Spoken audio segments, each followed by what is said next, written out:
Welcome to Moscow, the venue for the start of the 2011 Silkway Rally. The route leaving Moscow heads southeast to a familiar stop from last year, Lipetsk. While Monday's route to Volgograd is the longest day for competitors at 850 kilometers. We then head along the River Volga to Astrakhan. We'll stay there for 2 days while the competitors play in the sand before heading to the southwest and into the mountains of Stavropol, Maykop, finally ending in the familiar home of Sochi. This year we have 140 competitors, and you know we only had 60 last year. And this rise seems to be due to the popularization of this Silkway Rally. You know, it's now become the most popular rally after the Dakar. We're very proud of this, but we're also very proud of the fact that we managed to create this rally very quickly. We once again finish in Sochi, and we start this event in the Luzhniki Stadium, which was of course the stadium and home of the 1980 Olympic Games in Moscow. It's quite symbolic really, because we passed from the Games in 1980 to the new venue for the Olympic Games in 2014, taking place in the mountains of Sochi.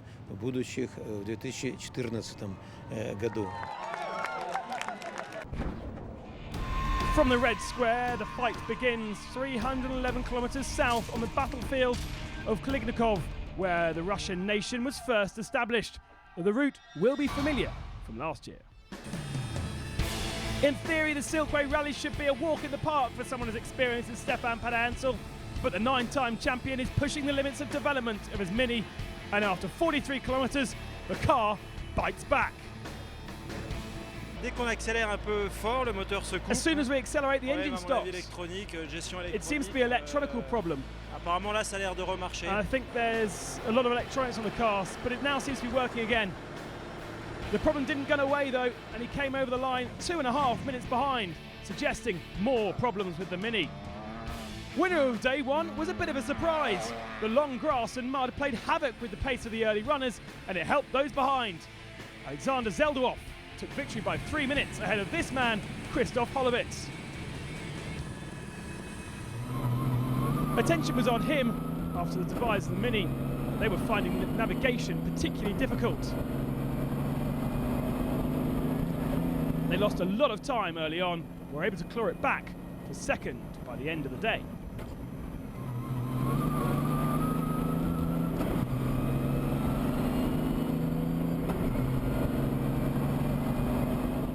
It was heavy stage, very muddy, very slippery, some part very fast, and for sure a lot of things for navigation. One punch, one time we stopped because a lot of grass coming to our cooling system that we must take out everything, that we lose some minutes. For sure heavy stage. It was, looks like 260, not a lot, but it was heavy stage because of the mud. G-force for the team to watch out in the early part of the 2010 race, and again shone on day one in 2011. The Ukraine Bohdan Novitsky finishing ahead of the worked cars was a bit of a treat. Team leader Boris Gazagin ended up 6 minutes behind the Ukrainian, but the cross-country champion was still happy to be in the top 5, running so early on in the road.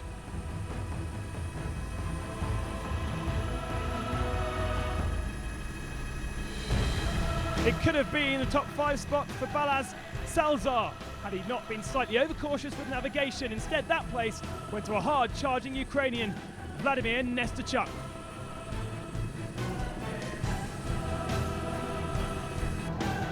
But the main story of the day was the mud. Every car returned so covered in black stuff, it was sometimes hard to tell who they were. Cars clean, it was time for the mechanics to have a well-earned rest.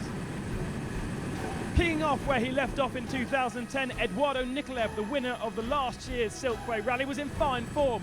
Without the problems of visibility in a path that had dried a lot from earlier on in the day, the truck drivers matched the fastest cars. But this man had problems.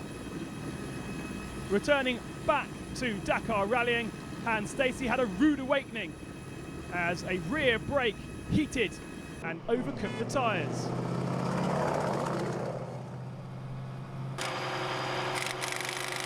He had to change the wheels twice before working out after a small fire that the brakes were binding on. 2 flat tires in there, 3 kilometers. The first puncture we stopped, we changed, and we took it slowly. Not an ideal way to start his new campaign. For Joseph's caliber, the problem was even wilder, however. We lose the batteries. We hit the tree and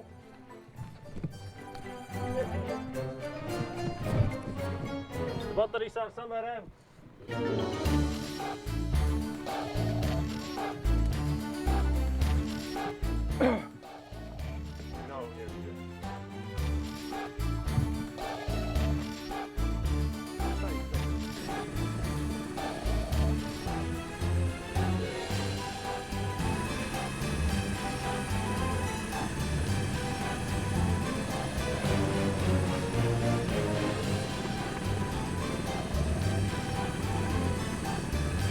Second on the road was Alex Lebrez, and sadly for him, his new Seat Tatra did not give him the feel he wanted.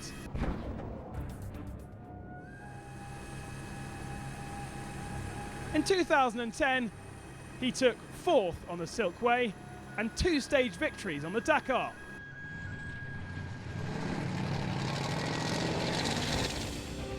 But for 2011, he has a new truck, Tatra Yamel.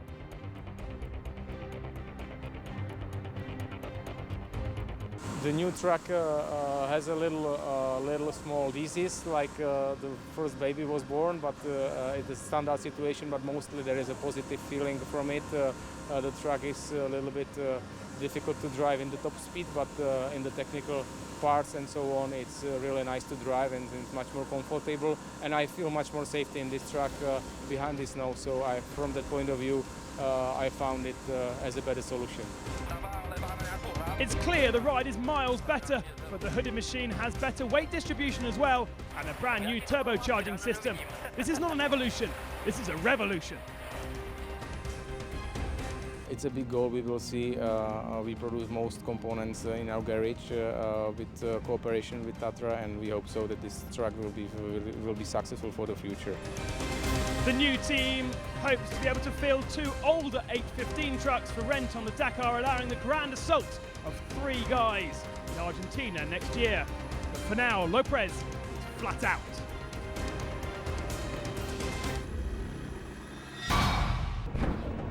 There was no easing into the Silkway this year, as day 2 represented the longest leg of the rally.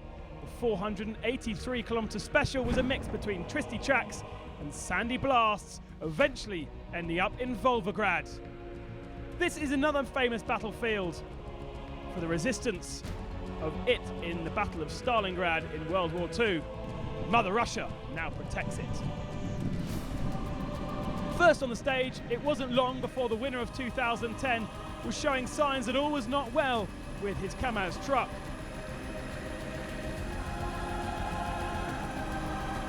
And then Eduardo Nikolev stopped.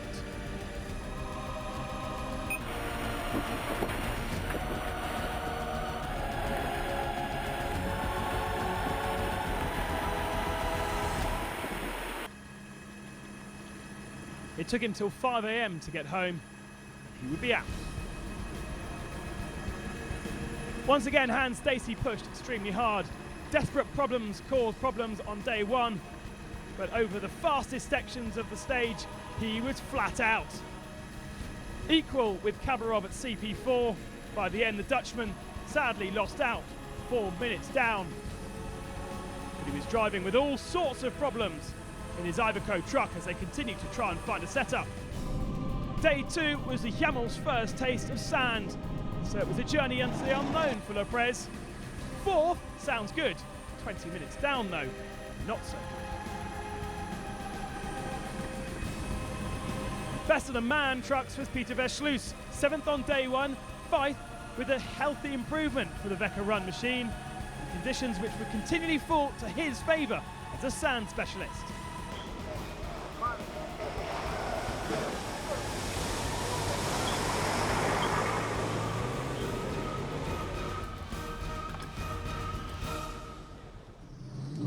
Now, Dakar is as much about racing the conditions and Mother Nature as it is about each other. Sand, wind and rocks normally are the problems enjoyed on the Dakar adventures, but mud and water certainly are not. Heavy rain had hit the region earlier in the week and swollen surrounding rivers. This would be a massive problem for the rear-wheel drive machines.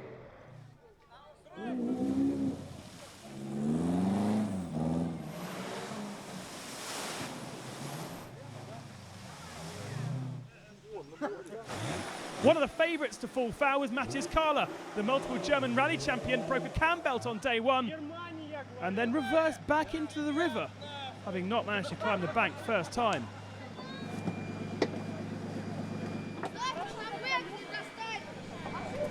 Oh, very good, blade. The crowd eventually pulled him out, but the damage was done. The engine was broken, he was out of the race.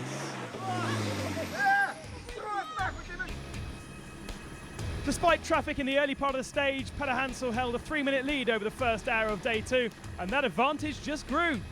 So much so that he nearly caught his teammate by the end of the stage and touched Kabarov's truck whilst passing him at CP2.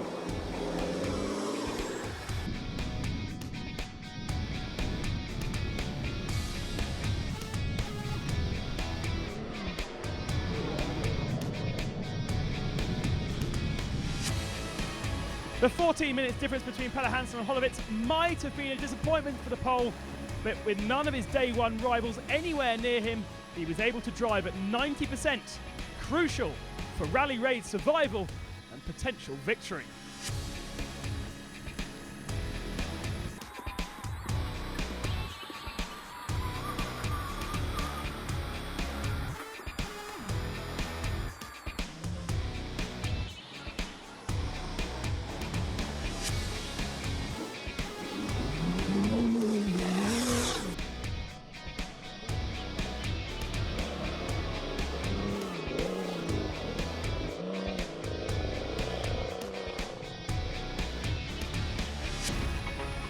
The later part of the stage was starting to become desert, and it became a decisive part of the day.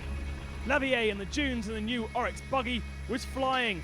The two-wheel drive machine not suited to the mud, but it's because it's a Dakar special. It's flying in the dunes.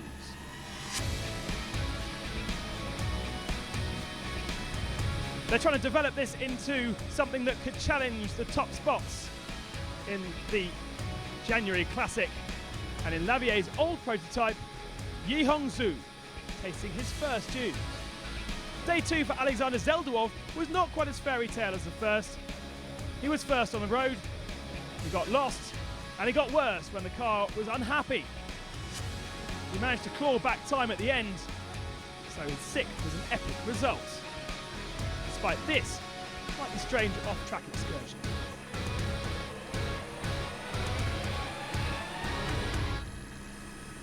Oh, we've wasted so much time because we had to fix the alternator which broke. And so I think we're going to have a bad result. Hey, rally continues. Но, тем не менее, еще гонка длинная, мы будем бороться до конца. Day three of the rally, and normal practice resumed. Sand and people getting stuck in it. It's part of Dakar culture.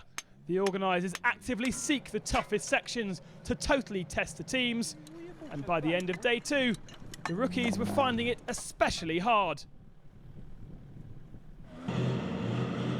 Even some of the more experienced teams, such as Arta Advictus, would struggle. Boris Salazar blocking the way for Advictus. He was fighting for third at this point. What can you do but tow your rival out of the sand and out of the way? At the start of the year, a new star was introduced to the world, the Mini All-4 Racing. Based on the X3cc chassis, the car has come a long way since January. Leading the development is Mr. Dakar himself, Stefan Pederhansel. La Mini est plus évoluée que la BM. The Mini has more opportunities than the X3. And what are they focusing on? On a adopté des façons de la construire un peu différentes, surtout au niveau de la répartition really des poids. On Elle a un poids qui est un centre de gravité qui est beaucoup plus bas. So now it's much lower than the BMW. But the development doesn't stop there. Et puis elle a une évolution au niveau There's aussi an des evolution in suspension as well to make it more progressive, plus moelleuses, plus more confortables, comfortable, qui donne aussi and plus de also traction. get some more grip out of it. And building a car to the regulations is vital. On a une voiture maintenant qui est For au the car, poids at minimum the de moment, la the Mini is réglementation, at alors the que le minimum weight X3, allowed in this on year. embarquait toujours environ 100 kg, The 150 X3 is kg about de trop 150 kilos par rapport à more, la réglementation. and we Et know ça, how on sait qu'en important weight is compétition, in le poids c'est un vrai competition. handicap. Et puis surtout, il y a une carrosserie qui est complètement You know what? I différente. absolutely love the look of this small car. It's really different. Super jolie cette petite voiture. And what about the co-driver? On a des choses qui diffèrent un petit peu puisqu'on n'a pas les mêmes angles de Well, you know what? pare-brise. We don't have the On a un same pare-brise qui est un peu windscreen, plus arrondi sur la so ligne there's que a c'est different quoi. line of sight for me. On a une carrosserie qui est un peu And I've had différente. to Donc, adapt en to fin all de compte, that on s'adapte, on because se you repositionne can only dans le go fast véhicule. in a car if you feel Pour pouvoir good. aller vite quand même dans un véhicule, il faut se sentir bien. C'est jamais terminé, c'est-à-dire qu'on essaye toujours The des car is nouvelles never choses, finished. des nouveaux réglages, You des always nouvelles have to test pièces. new Le pieces but, c'est quand même and d'être new le plus en setups. osmose possible avec la And as soon as voiture. you're confident in the Et car, à partir de là, then you can quand go on a faster. confiance complète dans les véhicules, on peut se lâcher complètement. Il fallait faire évoluer We les have to voitures de change chez the X-Ray X-Ray. cars, Ils ont and they décidé de le decided to do it with the faire Mini. sur la Mini. And this Et is c'est the la bonne way direction et c'est le bon choix. that we're going. And that's a whistle-stop tour of the new Mini All-4 Racing. From Volgograd, we head to the most southwesterly point of the rally. It's also the hottest and lowest. 430-kilometre special awaits them.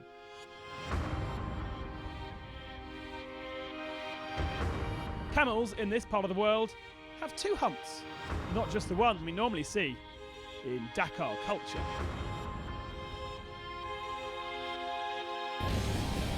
From camel's pace to flat out, let's ride on board with Stefan Pederhansel.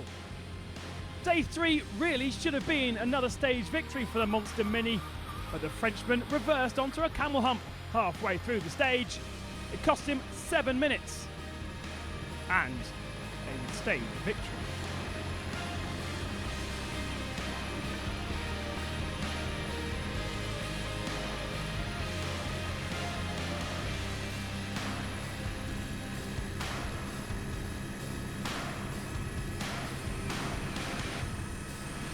Now, as long as Christoph Holovitz kept within 3 minutes of his team leader, he knew that the stage win would be his, having started second on the road. He didn't bank on the Mini stopping, however, but he was still satisfied with winning the stage. Sven Quant getting a 1-2-3 for the X-Ray BMW team.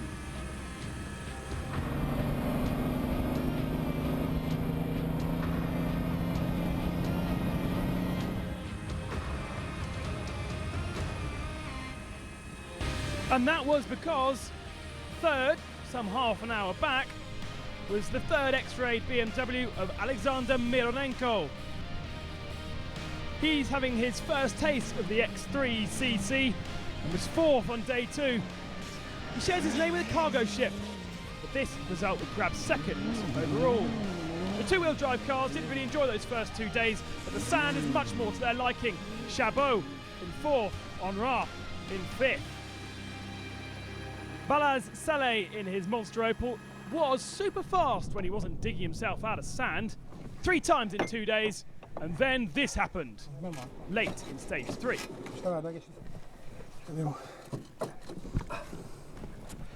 A féltengelyünk az felmondta itt a szolgáltató. The rear axle's broken, között. and we're here in the Nem tudunk dunes, itt tovább menni, mindenképp ki kell cserélni. and we just have to fix it Látszik a külső golyók azok valahogy and get back going again. Semmire nem mozgass, csak tartson. A tricky job with fine sand everywhere.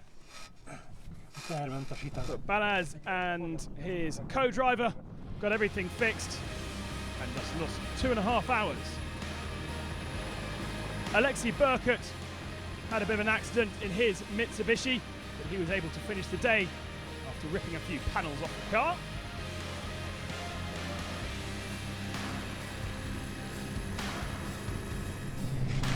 And Maris Salkins, Dakar veteran, spending many of his days digging his Oscar out of the sand. This car will be electric in 2012.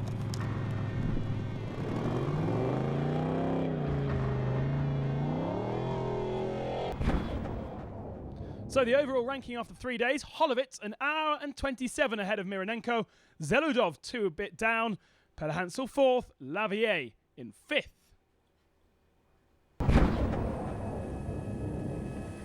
And so to the trucks. Nikolaev on day 1, Kabirov on day 2, and it was the turn of 23-year-old Airat Mardiev to take the stage win on day 3.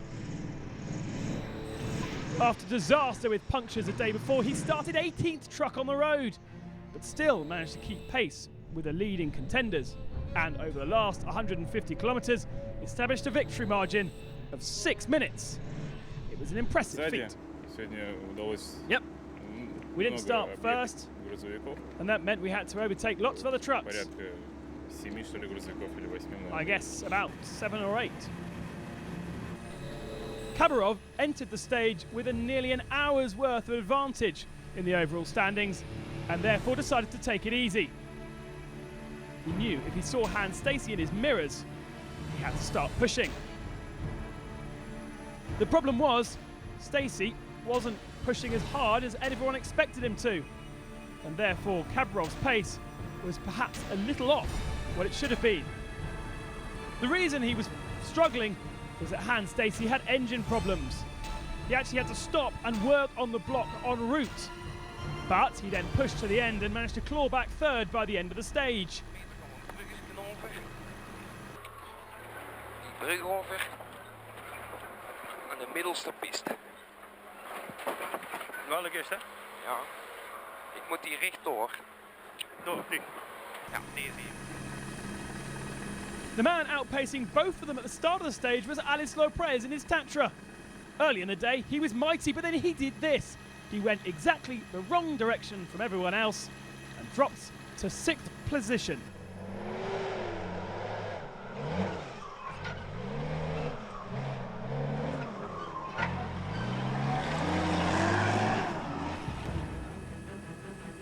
For Andrei Karganov, 4th in day 3 was enough to keep him 2nd in the overall classification. The trucks making light work of the dunes.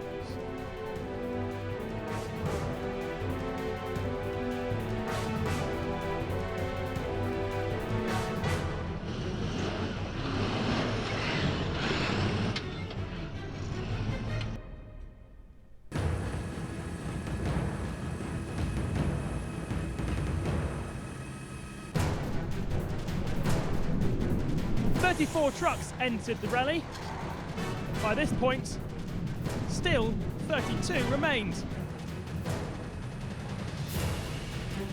They were doing a great job in some of the most torturous conditions ever experienced in Dakar Series racing history.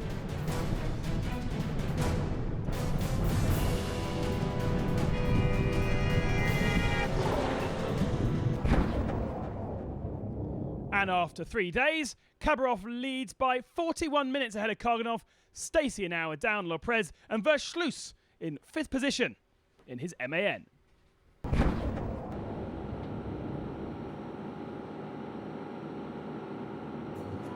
With such heat in Astrakhan, the mechanics decided to let the sun go down before getting into their cars, and they took to the bivouac for a bit of food. Just like on the Dakar, work on the cars is always furious, changing broken parts and cleaning the sand out of every nook and cranny.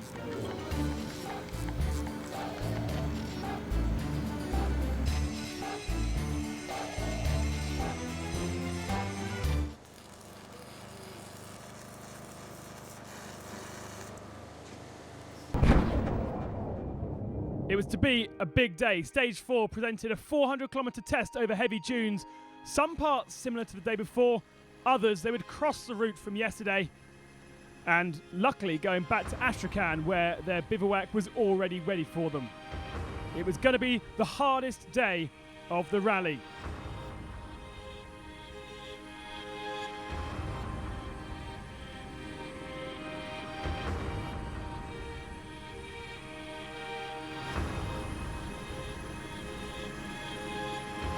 Experience was key on stage 4, and Stefan Palahansel has loads of that. The X-Ray team decided to give him new suspension to play with, and it seemed to work. He took victory, which was enough to put him back into second in the overall standings. C'était surprenant, une étape Do you know, de it was a 400 really long stage en for fait, 400 kilometers, très dur en which navigation, was very, very surprising. The navigation was difficult, with loads of broken up tracks, quelques dunes, and also some dunes as well. C'était à peu près 6 heures de spécial. Really, it was 6 hours of special, which is far longer than we do on Dakar, and actually much, much more tiring. At the end of the day, we're just happy to see that finish line.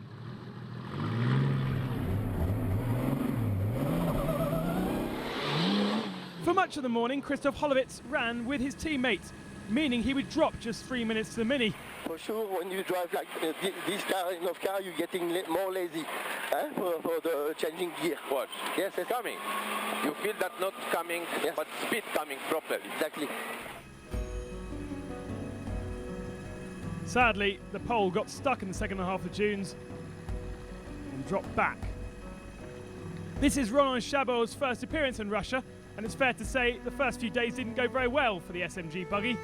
His 4th spot on day 3 was a highlight, but he damaged his rear suspension on day 4, which put pay even more to his ambitions and the SMG's truck's only competition.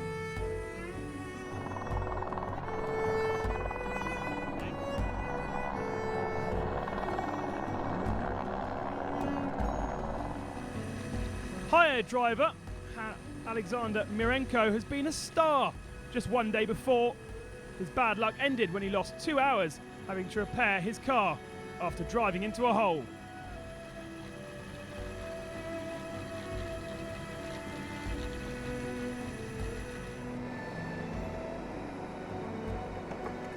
Overheating problems once he removed parts of the car was enough to give him a massive disadvantage. He had been second going into the stage.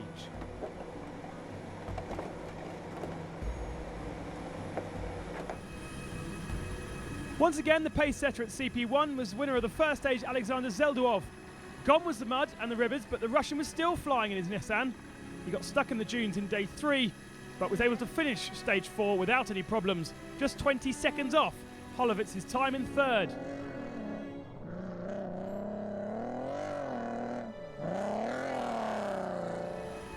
A new name to the top 5 was Roman Briskinov. His results have been solid so far, always in the top 10. While the Overdrive team knows Dakar well, this was his first taste of dunes, and therefore it was a very impressive job by the Russian.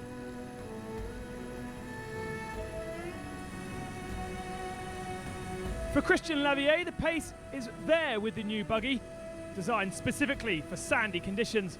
But as yet, reliability is not there. Problems with the drive chain on day 3 put him way down the field, but it even got worse on day 4, spelling the end of his rally.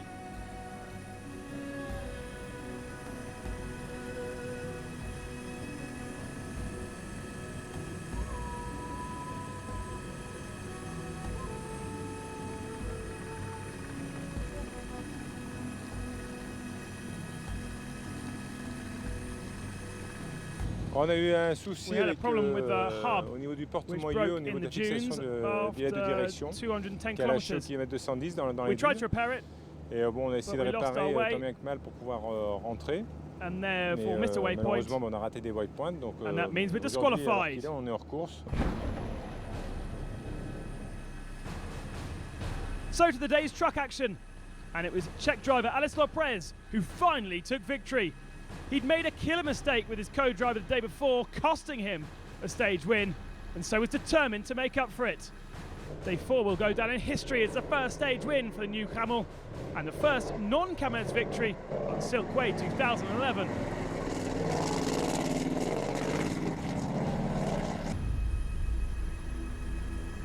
Lopez called this day hell. Nightmare was how Khabarov described it. The stage was not only hotter than most Dakar stages, it was far longer, and therefore plenty of opportunities for the Kamaz driver to lose his head.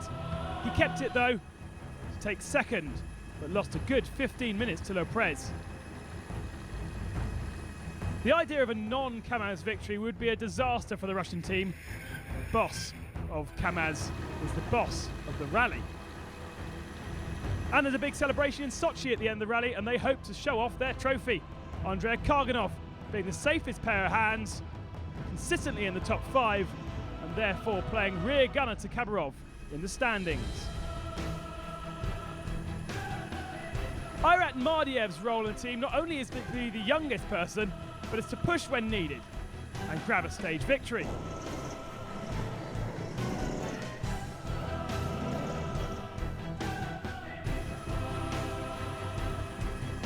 On day 3, that's what he did. But day 4, the Kamaz team told him not to push too hard, and therefore he ended the day 15 seconds off Karganov's pace in 4th spot.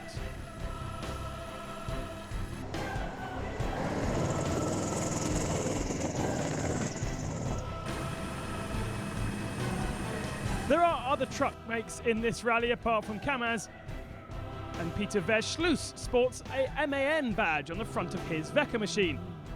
Early in the stage, he was the fastest pedaler, which was especially impressive, having started 18th after power steering problems. Ilgazar Mardiev is Arat's father and a bit of a legend in the Kamaz factory. But while most of the Blue Army occupied the top 5, he could only manage 6th on day 4.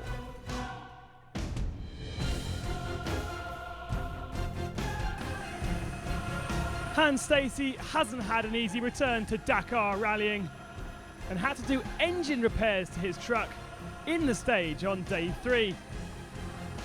It was suspension problems on day 4, as he had to drive most of the stage, having broken every single leaf spring. Impressive then that he managed to finish in 7th spot on the end of the day.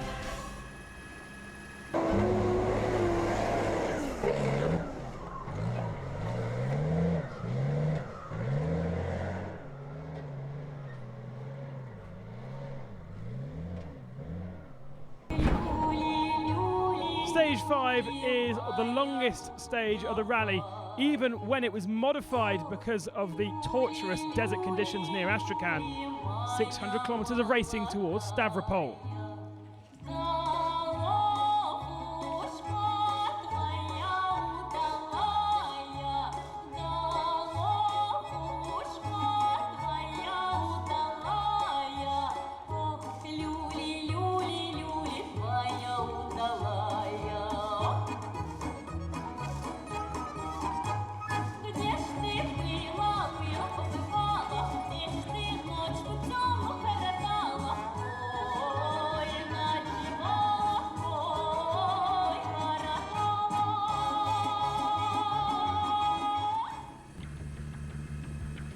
Less sand meant less digging for Alexei Burkut, who rolled his Mitsubishi on day 4. Mechanics smartened up his bodge work, and 8th was the reward on stage 5. He finished 7th in this machine 2 years ago and is looking to improve on that result here. 7th for Philippe Porcheron represented his best day by quite a long way in the Sodi Run buggy. It's his first time in the two-wheel drive machine, which certainly could fight at the front, but problems early on meant he's only 14th overall. The 6th Mitsubishi of Vladimir Nesterchuk is having a fantastic run. He's steady and safe, top 10 every day, and now he's 4th in the overall standings. Alexander Zelduov continued to impress. His ProTech run machine led the early part of this day as well, but then bad luck came. His GPS malfunctioned and sent him towards Paris, strangely. He lost 20 minutes when he phoned to work out what was going on. A penalty for missing a CP would have actually been less costly than what he did. It would definitely cost him a stage win as well.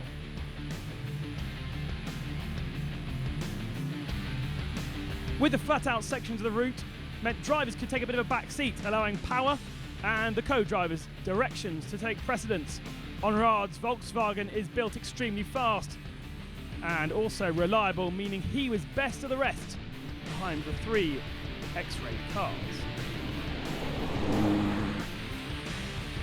After the damage the day before, the X-ray team were mighty impressed that Alexander Mirenko brought back every single broken part and they refitted it all onto the car.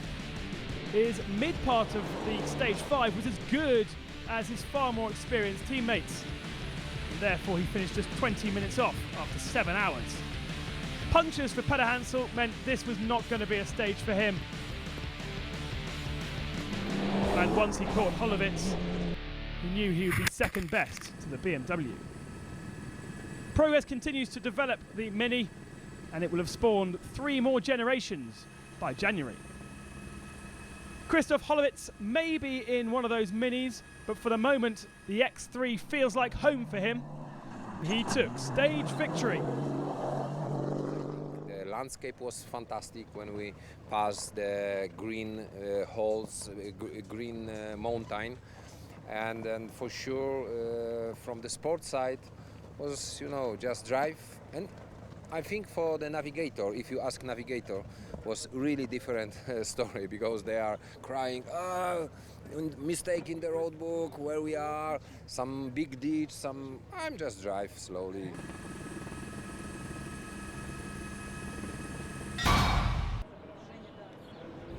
Kamaz is as Russian as vodka, and the passionate off-road fans recognise that across the world the Blue Army are the most successful truck racers ever seen on Dakar sands. So having a home race is very special. When you drive in your native country, there are loads of supporters all over the bodywork. We want to present our Kamaz well, because local people greet us with flags, and sometimes they'll even shout Kamaz, Kamaz. You see, my father and my mother and also little sister work for Kamaz. I also work for them, so we have a community where 50% of the population work for this truck brand. With an all-Russian crew, could their most experienced member ever see himself drive for another team? You know what, journalists often ask me this question, and I always say, no, I can't imagine myself in another truck. This is my home, my own one. And what about the goals for the new breed of driver? As the new generation, we try and study our heroes, like Felix Kabarov, Vladimir Chagin, Ilgazar Mardiev. We would like to be like them, get equal results, and perhaps even try and beat them.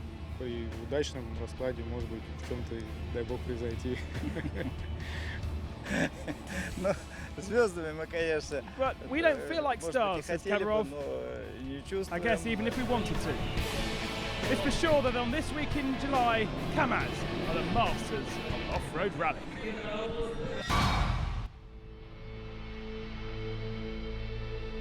The landscape can be spectacular here in Russia.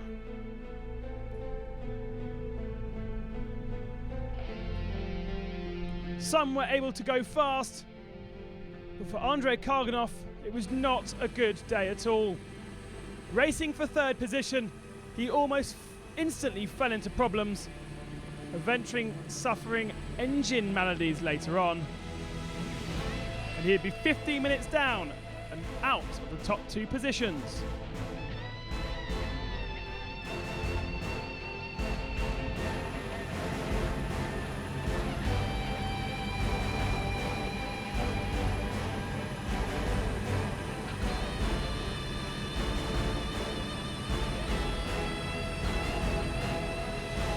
It's been a troubled rally for Hans Stacey. Every day we're reporting on more problems as the team becomes Works Iveco trucks in 2012.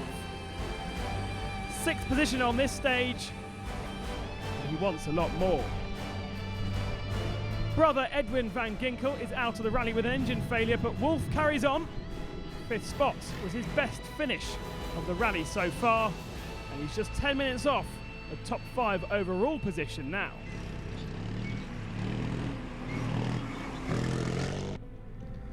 Arta Ardavic's results are all over the place, disturbed especially by the sand, which he struggled to negotiate safely.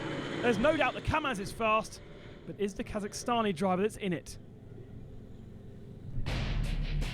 Alice Lopez is taking the fight with Kamaz very seriously. The genial Czech is uncharacteristically cagey about his new truck, and today had to back off because his co-driver started suffering headache. He was also not particularly happy about being flat out at 150 kilometers an hour for well over an hour. He would finish 3rd.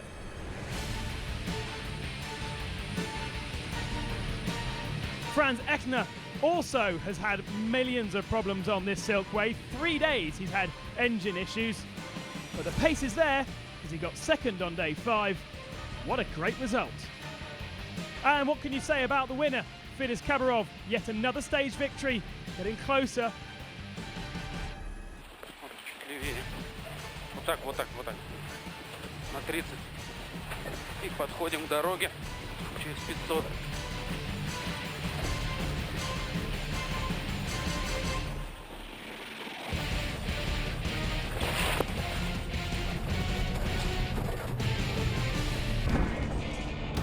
Stage 6 would become the final stage of the rally. 170 kilometres, they always seem to surprise us with some interesting results. For Vladimir Vazhiev, this day was a time to shine. You might remember G-Force up front in the first few days of the rally. Vazhiev was having problems then, but now he's the only one left. The Russian rally champion loved these stages. Christoph Holovitz was never going to push. Instead, he let teammate Peter Hansel past.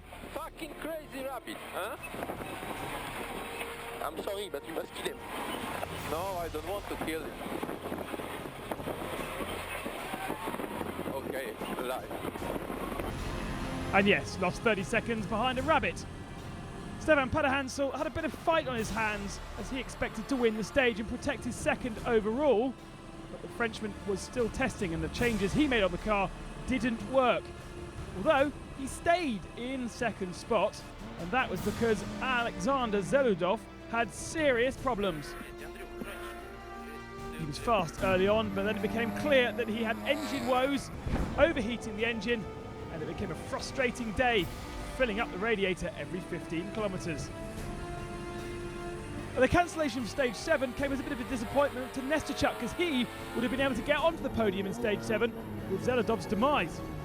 Mitsubishi was flying on stage 6. He was looking on a top 5 spot. He got 16th 2 years ago and 39th the year before. And here's a familiar sight. The mud was back, and it wasn't very good news for the 2-wheel drive cars. Stefan Onrod getting stuck. He lost 5 minutes with this wheel spilling extravaganza.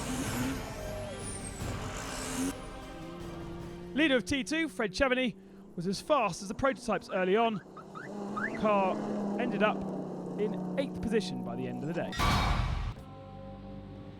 There's a competitive air from Holland blowing towards the Kamaz team, and for 2012, Gerard de Roy will have his uncle Hans Stacey as teammate and works by the co-backing.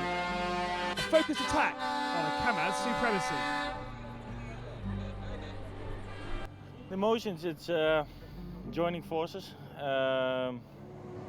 just to have a strong team, to fight against the other teams, especially Kamaz. They played the game last year very well. We were not able to do it single. Hans did it in 2007, but afterwards it's only Kamaz. And yeah, we want to make an end of that. I think we are both capable of winning Dakar as soon as we get the trucks organized and the team together as it should be. He can win the Dakar as well. So I never will say I'm a better driver than somebody else. It's all a combination of a lot of things to be successful. And it's not only driving, you have to have a good navigator, you have to have a good service team, you have to have a good truck, and you have to have the right people around you. If you look at Kamaz, the whole team from A to Z, it works like a machine. No, they don't leave anything open. For the last few years we had some problems, they've suffered some problems. The whole story needs to be 100%, otherwise it's not, you're not able to win the Dakar. A bad habit. He is stubborn, but he will say that I'm stubborn, so yeah, that's I think the only thing we both have. Yeah, that was apparently that was my answer also. So yeah, but no, it's family.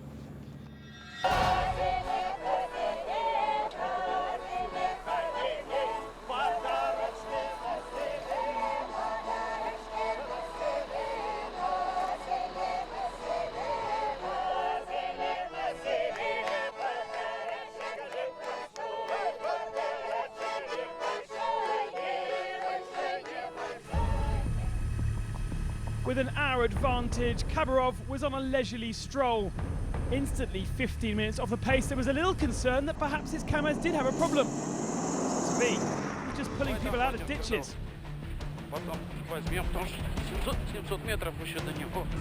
He finished 12th on the final day of the rally.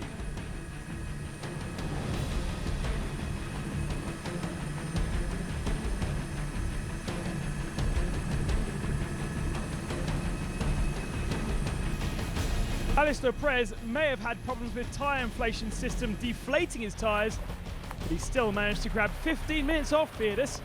Too little, too late, sadly.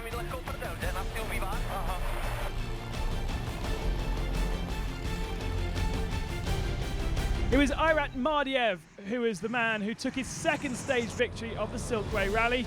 Why? Because he still had a race on his hands against Van Ginkel and Echner in close attention for the top 5 position. Eventually he managed to beat Hans Stacey by 30 seconds and get that 5th spot. But perhaps the biggest crash of the rally saw Johan Elfrink right off his Mercedes in a hugely spectacular way. Not much left of that truck.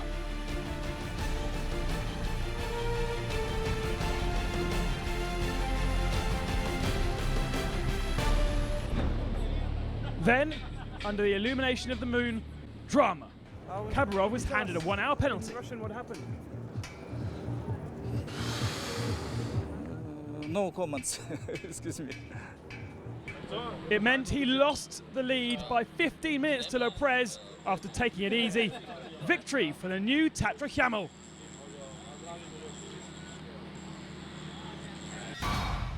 So day 7 then was completely reserved for the podium celebrations. Vitaly Petrov turned up to celebrate with the Silkway winners. In this very heavy rally, something's working well, something not. We're testing suspension, diffs, some new mapping on the engine. That for sure, with the long heavy rally, we find a lot of good things before the Dakar that I'm happy, and I think our team is happy as well. The whole of the X-Ray team extremely happy. All 3 cars finished and in the top 5. Holovitz took victory and Stefan Pederhansel in the Monster Mini, 2nd spot, and equally able to spray that champagne.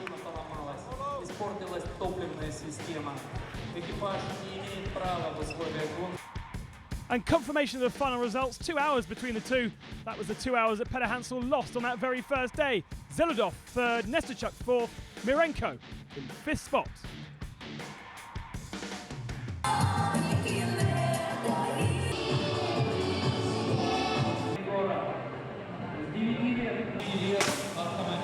The trucks are the main force in Russia.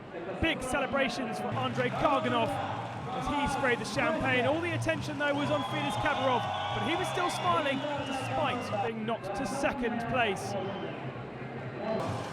He's a bit of a celebrity here in Russia. An unknown man though beats him in an unknown truck. Tatra Camel, not previously run ever before, Alislo Prez took victory and was extremely happy with the results. We are finally at the finish. That's the first target what we wanted to make, and I didn't thought even that we will be on the first position, but finally it happened, and it's what we can say. We are happy, we are lucky, because this baby was born 3 weeks ago, and we were expecting some small mistakes, but it was running excellent, and I hope so we started the right way to push, and we are really happy that we beat a big factory team. Overall rankings, it was pretty close actually in the top 5 positions. Stacey there just an hour down after all those troubles. Kabarov, Karganov rounded out the top 5. Every time we come to Sochi, more and more scars are in the mountainside. They're preparing, of course, for the Winter Olympics in 2014. They've got a Grand Prix here as well in the same year, and the Bandy World Championships. The Football World Cup in 2018 will visit Sochi. It's a buzzing place and a great place for a holiday. It's even better when we're celebrating 7 grueling days at the end of the Silkway Rally. See you next year.